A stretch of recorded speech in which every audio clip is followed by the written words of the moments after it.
This is an ABC News special report.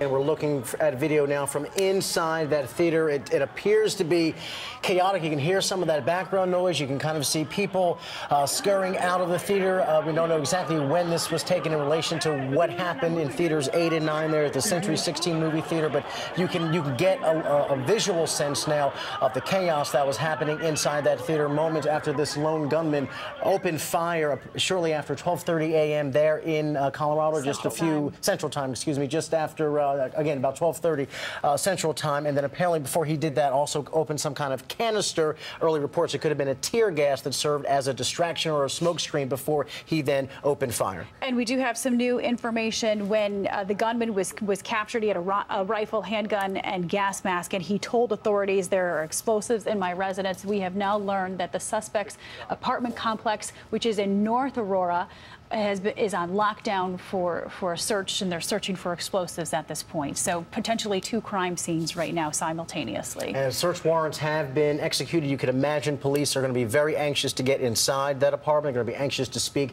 to neighbors, to friends, to find out exactly who this man was. His apartment is there in the town of Aurora, but certainly a lot of questions have to be answered. And those early interviews now in these first hours of this tragedy are going to be critical in figuring out who this guy was, what could possibly have motivated him to do that. According to Pierre Thomas, our justice correspondent, there is not, I repeat, not a link to any radical radical terrorist groups right now. They're going to investigate whether there's perhaps a link to some domestic groups, and this does fulfill a fear that I know we have all had as Americans, that we've reported on extensively here at ABC News, and that is the growing proliferation of lone wolf terrorists in this country, and we could be looking at another example of that. But again, lots of questions. You can imagine what, besides those alleged explosives, what was in that apartment, and then what did his neighbors, friends, classmates, whoever possibly know. A massive effort, 250 local officers from across Metro, as Clayton Sandell, who's going to join us again. Clayton, 100 FBI agents.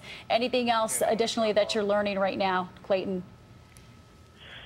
No, just to take you through the timeline, this happened just after 12:30. The movie here, Batman, had just gotten underway. 12:30 Central Time. On local radio, talked about that there was a scene in the movie where there was a lot of shooting, a lot of explosions, and apparently that is when all of this started to happen. A gunman appeared at the front of one of the theaters. He threw some type of canister, which started releasing some kind of gas. Witnesses reported hearing a hissing sound, and then he opened fire. And at least 50 people were hit. 14 of them, we have now confirmed, were killed. The gunman was found just outside one of the theaters by police officers who apparently were able to respond rather quickly. He was found in possession of a gas mask, a rifle, and a handgun. And officers tell us that when he was taken into custody, he told them that he had some type of explosive device or devices, we're not sure exactly what, at his residence, an apartment building in North Aurora here in Colorado. Which is now on lockdown. Federal and local law enforcement are now en route there to evacuate the apartment building and try and figure out what they have at that scene. And again, inside that apartment and talking to folks in that area will hopefully answer some questions about who exactly this guy was and what his motivation may be. But it sounds from all these early reports that what was going on here was some attempt to really take advantage, one, of the special effects of that movie, two, if you open some kind of canister, which was reportedly tear gas. That's unconfirmed at this point, that the motivation here or the operation here was to create this kind of distraction that, one, blended into the movie a little bit, and then two, to kind of create this distraction right there in the theater, perhaps, again, reportedly using tear gas, which many of us have obviously heard of as a riot control agent of sorts, but it does cause irritation to your eyes, irritation to your mouth, your throat, your lungs, and your skin. It's called tear gas because it does make you cry immediately after you're exposed to it. So you combine the special effects of the movie, the effect of the tear gas. This guy had a room full of sitting ducks, confused ducks, and then simply opened fire. Aurora police are now saying that of the 50 injured, many of those injuries are severe. So we have 14 confirmed dead, 10 died inside the theater, 40 passed away at local hospitals, and of the 50 injured, according to the local authorities out there in Aurora, many of those injuries are severe. So one gunman just inflicting a lot of depravity out there in Aurora, Colorado. And as you can imagine, we do have a team of... Okay, 1 second before I get to that, I want to mention we do have some new sound into the newsroom from a witness who apparently was there at the theater when this tragedy occurred. Let's listen in. It took me a second to realize what was actually going on.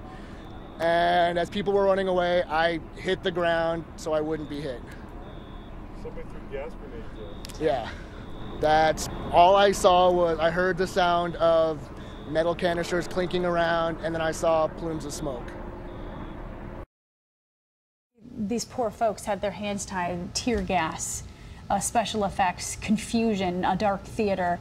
As he mentioned, metal canisters clinking around. Our senior justice correspondent, Pierre Thomas, is on the case. Pierre, have we learned anything additional about the background of this gunman? All right, we may have lost Pierre. We'll try to get him back momentarily to get the latest. Again, we do have a team of reporters and producers there trying to get the very latest information, so we want you to stay tuned to here to ABC Good Morning America. Of course, we'll have full coverage. We believe we do have Pierre back now on the line. Pierre, can you hear us?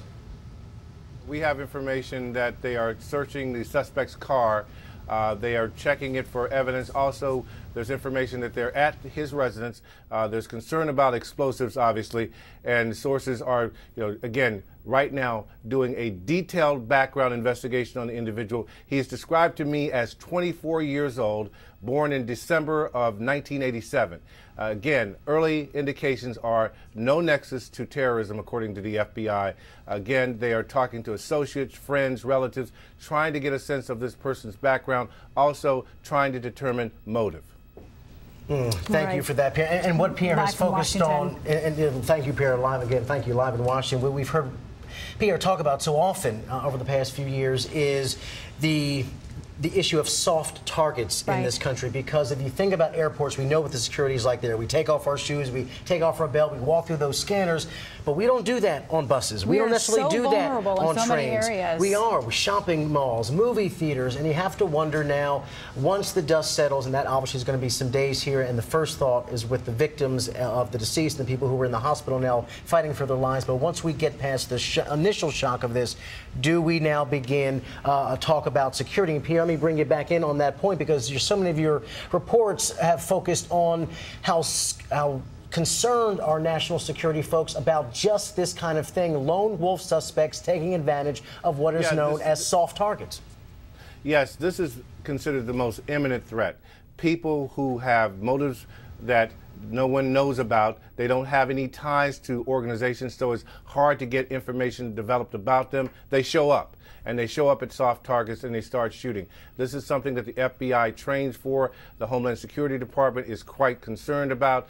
They prepare for these kinds of things. As you see what happened in Colorado, the FBI immediately got dozens and dozens of agents at the scene, not only to deal with victims, but also to begin to do a detailed background check on the individual. And the reason why they do that is they want to get a clear portrait and see if there's a nexus to terrorism, because one of the things you would be concerned about is, are there going to be more incidents? Are there going to be additional incidents in that area? Again, they've identified the suspect, 24-year-old male, born in December of 1987, and from that is the nexus of the investigation and the catalyst for everything going forward.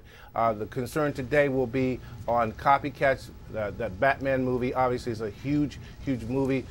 Dozens of lines and major lines across the country, people lining up. Again, it's the worst case scenario for a situation like this, but right now it's looking like a lone wolf situation, but again, very early. And Pierre, hang on just for a second. I know Paula has some new details just into us. Children's Hospital in Aurora, and we've mentioned that there are several hospitals treating people, but Children's Hospital in Aurora has 6 victims. The youngest victim is 6 years old. And that we talked about a minute ago, because of the Batman and family night at the movies, summer break, the kids are out of school. You can imagine several hundred people in that theater. Many had to be parents and young kids who were going just for a night at the movies, and it turned into this. So confirmation already that one of the victims here was just 6 years old. Just 6 years old, and witnesses within the theater say this gunman was just random, and it just seemed like he was just randomly picking his targets. Sitting ducks they were. And Pierre, let me bring you back in just for a second. Talk a little bit more about the soft targets here, because do you think something like this will prompt a discussion about security at malls, at bus stations, at movie theaters, which, as you saw, this gunman tonight had a room full, as we said many times, of sitting ducks. Do you think this will prompt some national conversation on should we and ought we be doing more? Well, there has already been a national conversation since 9/11, quite frankly. They've known that malls have been targets. Most major departments, police departments across the country have a plan for this kind of scenario that you saw enacted in Colorado this morning. The situation now that people will probably have to look at in these scenarios is, do you need police presence at major premieres of movies where you're going to have, again, packed theaters, where you're going to have long lines outside of the theater? That will be a topic of discussion, and I can tell you that law enforcement officials around the country today will be looking at that possibility going forward. Can you give us your perspective on the law enforcement in terms of their reaction time? Already 350 on the ground, 100 FBI officials, 250 police officers from across the metro Denver area. Seemed like very swift response, Pierre.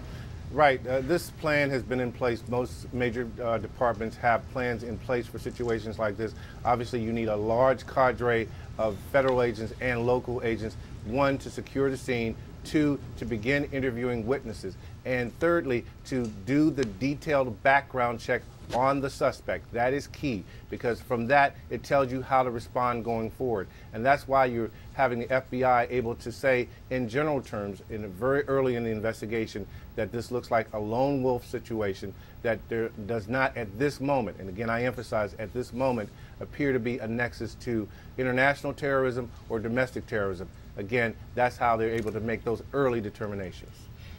And again, I don't want to make you over-speculate, Pierre, but I do want to ask this question. You have so much experience seeing these kind of incidents. What, again, it's early and everything right now is tentative and somewhat speculative, but what drives someone potentially to do something like this if we can rule out terrorism or links to terrorism as a cause, at least in this early stage? Well, unfortunately, we've had a lot of experience with these kinds of cases. Since 2005 or so, we've had the Virginia Tech shooting, dozens killed. These things happen on a regular basis in the United States.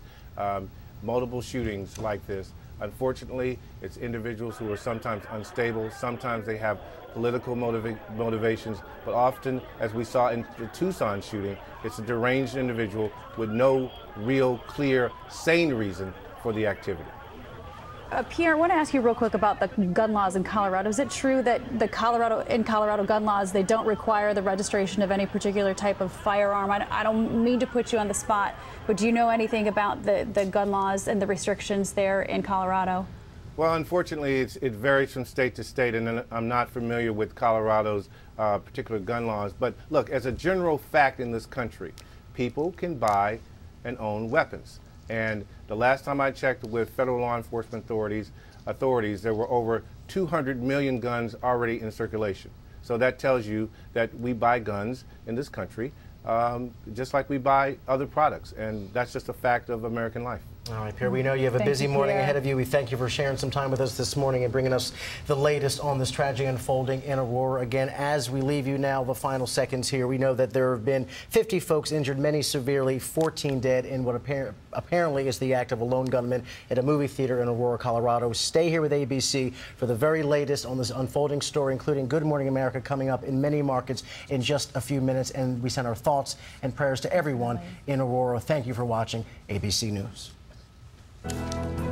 This has been a special report from ABC News.